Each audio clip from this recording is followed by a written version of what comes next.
Hello and welcome viewers. আজকে আমরা বিস্তৃতি পরিমাপের দ্বিতীয় পর্বে আলোচনা করব বিস্তৃতির চরম বা পরম পরিমাপ পদ্ধতি প্রসার বা রেঞ্জ সম্পর্কে। প্রসার কাকে বলে, অর্থাৎ হোয়াট ইজ রেঞ্জ? কোন চলের মানগুলোর সর্বোচ্চ এবং সর্বনিম্ন মানের পার্থক্যকেই আমরা বলি প্রসার। তাহলে প্রসার বা রেঞ্জ আমরা ফর্মুলা লিখলে বলতে পারি যে maximum value minus minimum value.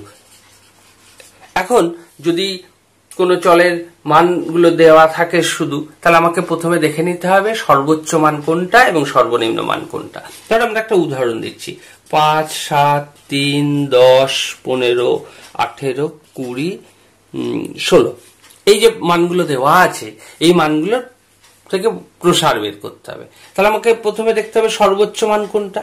সর্বোচ্চ মান 20, সর্বনিম্ন মান কত? সর্বনিম্ন মান 3। তাহলে অতএব প্রসার সর্বোচ্চ মান মাইনাস সর্বনিম্ন মান, তাহলে 20 মাইনাস 3 অর্থাৎ 17 হবে উত্তর।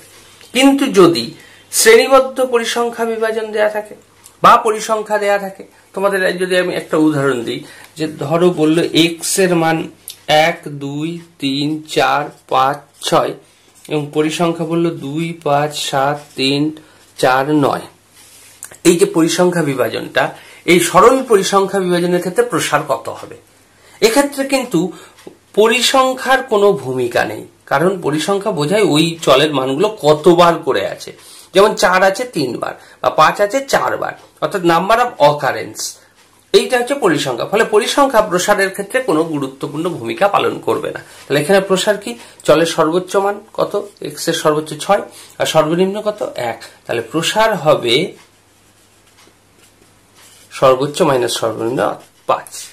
শ্রেণীবদ্ধ পরিসংখ্যা বিভাজনও কিন্তু দুরকম হতে পারে। ধরো এরকম হলো যে 0 থেকে 10, 10 থেকে 20, 20 থেকে 30, 30 থেকে 40 আর পরিসংখ্যা দেওয়া আছে 2, 5, 3, 7।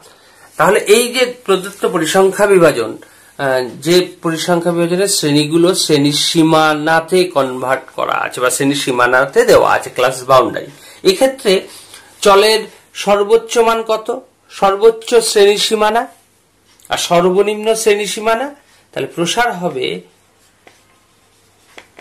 সর্বোচ্চ শ্রেণী সীমানা মাইনাস সর্বনিম্ন শ্রেণী সীমানা, অর্থাৎ 40। কিন্তু যদি এই অঙ্কটা ধরো এরকম দেয়া থাকলো যে 1 থেকে 10, 11 থেকে 20, 21 থেকে 30, 31 থেকে 40, সেক্ষেত্রে প্রসার কি হবে? এখানে শ্রেণীগুলো দেখো শ্রেণীর সীমায় দেওয়া আছে। তাহলে আমাদের প্রথম কাজ যে শ্রেণীর সীমানাতে কনভার্ট করতে হবে। তাহলে শ্রেণীর সীমানায় কনভার্ট করতে গেলে নিম্ন শ্রেণীর সীমাকে 0.5 বিয়োগ করতে হবে এটা থেকে প্রতিটা নিম্ন শ্রেণীর সীমানায়, আর ঊর্ধ্ব শ্রেণীর সীমার সাথে 0.5 যোগ করতে হবে।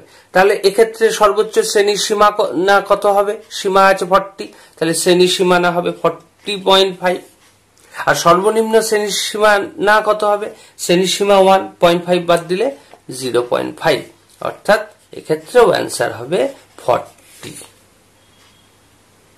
তাহলে আমরা সর্বোচ্চ শ্রেণী সীমানা মাইনাস সর্বনিম্ন শ্রেণী সীমানা করে আমরা কিন্তু প্রসার বের করতে পারি। তাহলে প্রসার বের করা কিভাবে প্রসার বের করে বা প্রসার কি, এইটা সম্পর্কে তোমরা বুঝতে পেরেছো। আমরা আগামী পর্বে আলোচনা করব চতুর্থক পার্থক্য সম্পর্কে।